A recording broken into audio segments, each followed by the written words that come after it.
Well, hello again, and welcome to Counting Basics Part 2. You watched me do it, and now it's your turn. And a 1, and a 2, and a 3, and away we go! Alright, a little corny, I know, but in our previous video on counting, we agreed that we count beats in music, or pulses, essentially fragments of time. We looked at and identified quarter notes, and then went on to half notes and whole notes, and then eighth notes and 16th notes. Next, we said that rests work the same way. They measure time, but with silence instead of sound. We went on then to label each part of the beat with numbers, symbols, and letters. And the reason that we did this was all in an effort to verbalize the rhythm. So being able to speak the rhythm and be able to do it in time without actually having to play the notes or sing the notes. So we're just getting the rhythm down and understanding how it fits together. Now we talked about time signatures.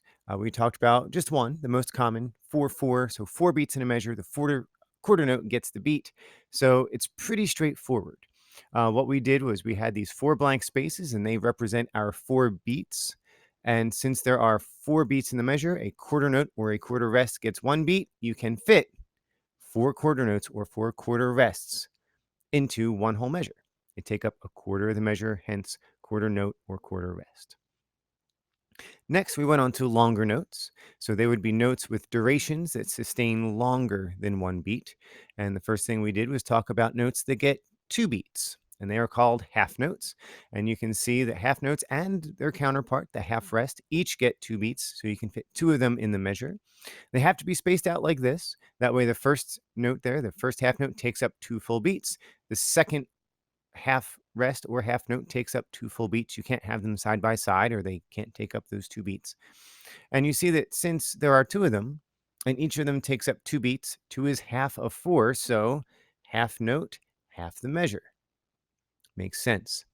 And if we have something that takes up half the measure, it would make sense that we have something that takes up the whole measure, and that would be the whole note. So the whole note and also the whole rest each take up 4 beats, and there you see it at the beginning of the measure, and it has to be there at the beginning of the measure so it can take up all 4 beats.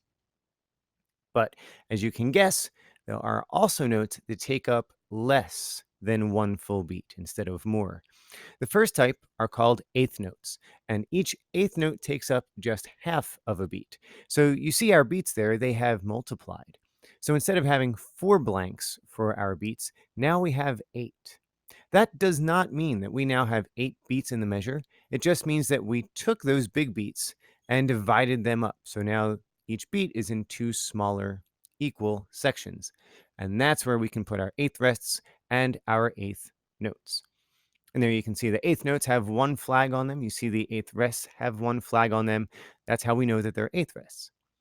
They could also be beamed together in groups of 2, and that's pretty handy because a lot of times music will be beamed together by beat. So that will give you some big clues later on as you are trying to figure out how many notes are in each beat.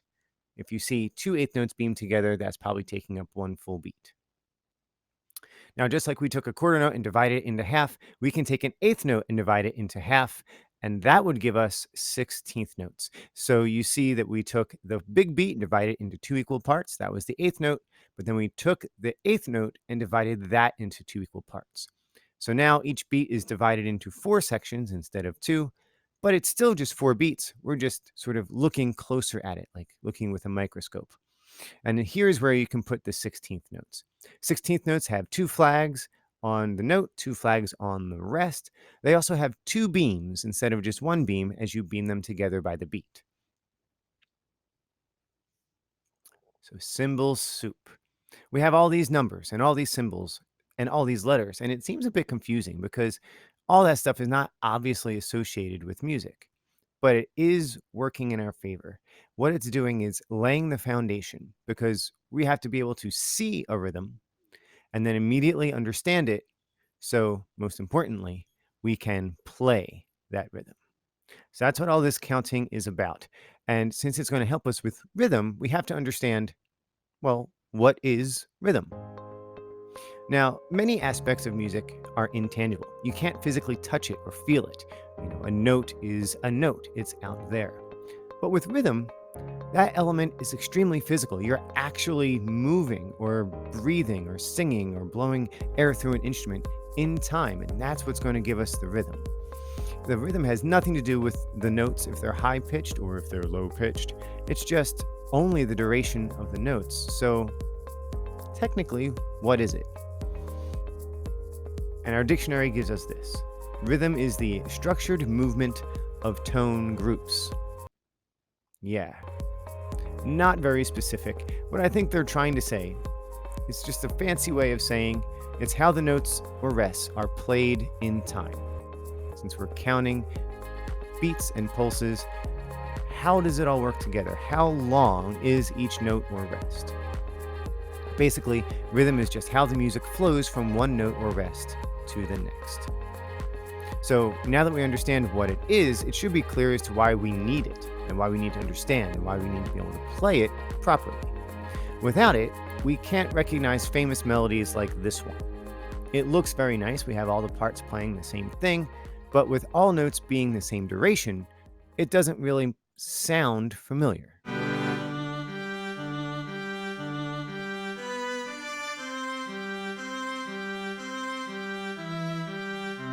Sounds sort of familiar, but you're not quite sure. But with proper timing, melodies are created, harmonies are added, bass lines move us along, and we get something very famous, like Mozart's Eine kleine Nachtmusik.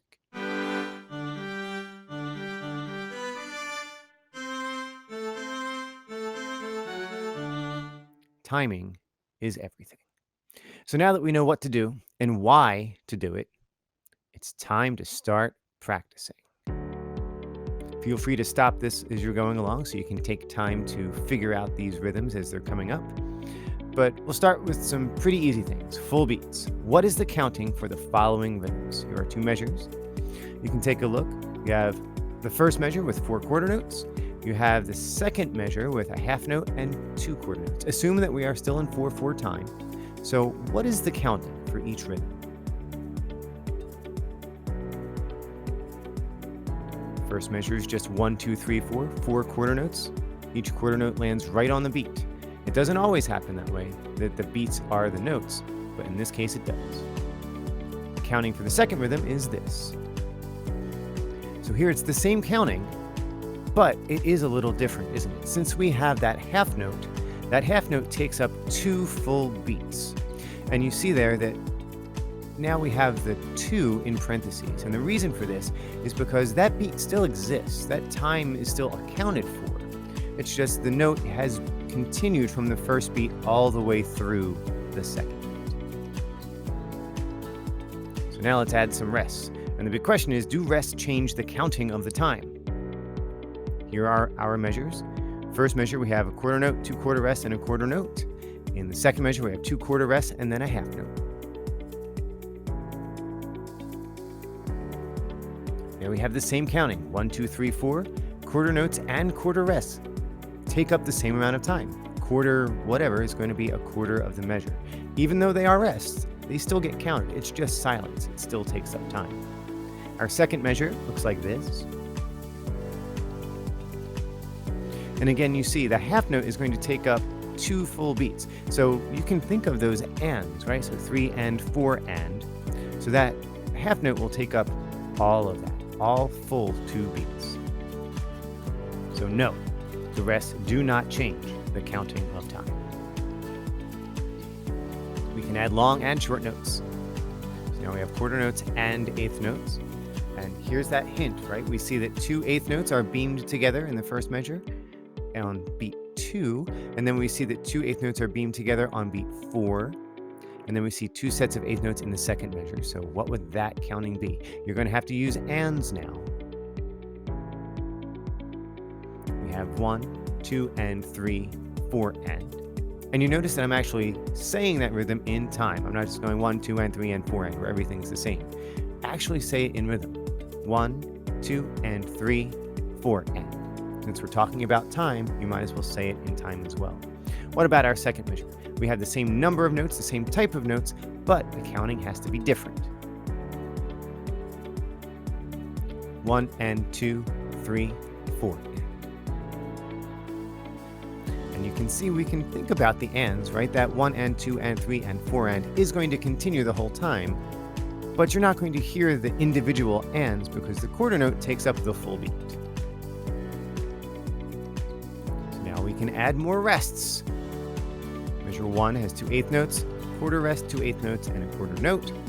Measure 2 has a quarter note, 2 eighth rests, 3 eighth notes, and an eighth rest.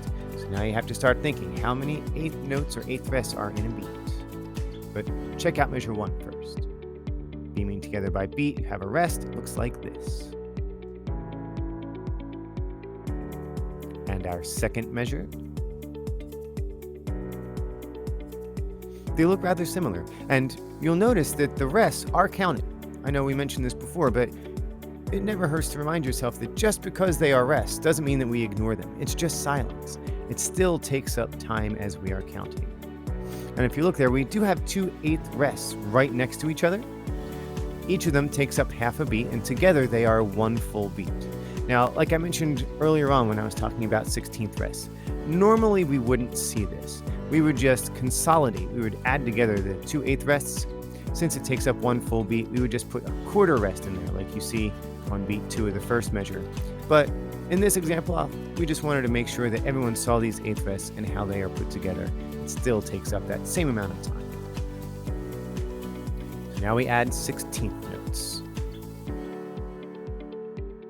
So that first measure looks rather familiar, except now we have a set of 16th notes that are beamed together by beat. And then the second measure has a bunch of stuff beamed together, and we'll talk about that in just a minute. So our counting for the first measure. 1, 2 E and a 3, 4 and. So those 16th notes, they're shorter notes, so they have to move along faster. You're fitting 4 of them in the space of 1 full beat. Now what about this second measure? You have 4 notes beamed together, followed by another set of 4 notes beamed together, followed by another set of 4 notes beamed together. That can be kind of tricky because to say it, it sounds the same. So you have to pay attention to details. The first set of 4 notes have 2 beams. The second set of notes has 2 beams. But the last set of 4 notes only has 1 beam. So this shows us that the first 2 sets are 16th notes. The last big set are actually eighth notes. So the counting has to go along with that appropriately. 1 E and a 2 E and a 3 and 4 and. Now I know it looks kind of complex and difficult just because it is 4 notes beamed together, but think about money. Think about $100. If you saw that written out and you moved the decimal place, it would be a pretty big deal. So you have to pay attention to details in music, just like you do everywhere else in life. Now we'll take a break from counting just for a moment to talk about things on the beat and off the beat. In order to make music more interesting, sometimes composers will vary their rhythms. I mean, imagine playing the same drum beat to everything all of the time. Boring. So what composers will do is that they will have a note start after the beat or pulse begins. A basic rhythm, like we have seen so far, would have each note start and be played on each beat. So the beats and the notes would all line up. This would be called on the beat because the note is on the beat. If you start the note after the main pulse, it would be off the beat because the silence instead of the note is what starts that beat. But the counting is still going to remain the same. Even though there might be silence, you still have to count it because you're counting time. That's what rhythm is. We're talking about duration. So just because the note is played after the beat starts does not change the counting. So the counting stays the same, even if the rest happens on the first part of the beat. So let's try it. Your first measure, your first measure has a note on the first beat, but then you have the rests. So check out that first measure. 1 and 3 and. So that 2 is still there. You're just not going to play it. 1, 2 and 3, 4 and. So as you play it, that 2 would be silent. So you actually have to think it in your head. 1 and 3 and. Now our second measure. Second measure starts with a rest. That's still going to be number 1, because the first thing in the measure always is going to be number 1, even if it's silence, because we're just counting beats and the first thing in the measure is always 1. So then you have to figure out how all these eighth rests and eighth notes relate to each other. 1 and 2 and 3 and 4. Except when you play it, you would have and.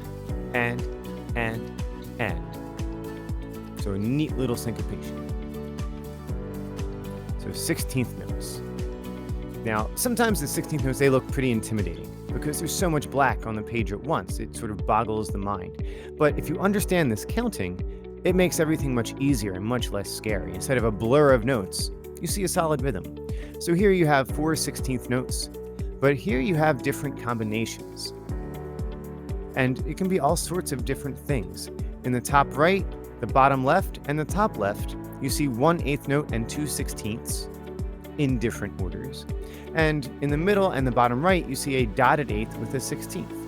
Now, these combinations, while they are composed of the same types of notes, all of the counting is going to be different. So let's check that out. Here we have sets of 16th notes and 8th notes. So you have to think of how a bunch of 16th notes would work together. 1E and a 2E and a 3E and a 4E and a. You have to remember that 2 16th notes fit into an 8th note, and then you get this for the first rhythm. 1 and a 2 and a 3E and a 4 and a. Second measure, you see we have the same notes, 2 16th notes and an 8th note, just like we did in the very first measure, first beat. But since it's a different order, the counting has to change. 1E and, 2E and, 3E and a 4E and. And you can superimpose one on the other, and you can see how these notes would line up. So in that very first measure, you'd have 1E and a on top, but since we combine those first 2 16th notes, we just get 1. The and-does match, and this is a good way to know. This is what understanding your rhythms does for us. So another combination. In that first measure there, we have all of the 16th notes, so that one's pretty straightforward. So you have to look at the second measure and see what's missing, see what was combined, sort of like a puzzle. So in your first measure, 1E and a 2E and a 3E and a 4E and a. But then your second measure, we have the notes beamed together by beat. The first and the last note are those 16th notes. So you get the number and the but the middle 2 16th notes are combined for that 8th note. So you get 1E, a 2E, a 3E, a 4E.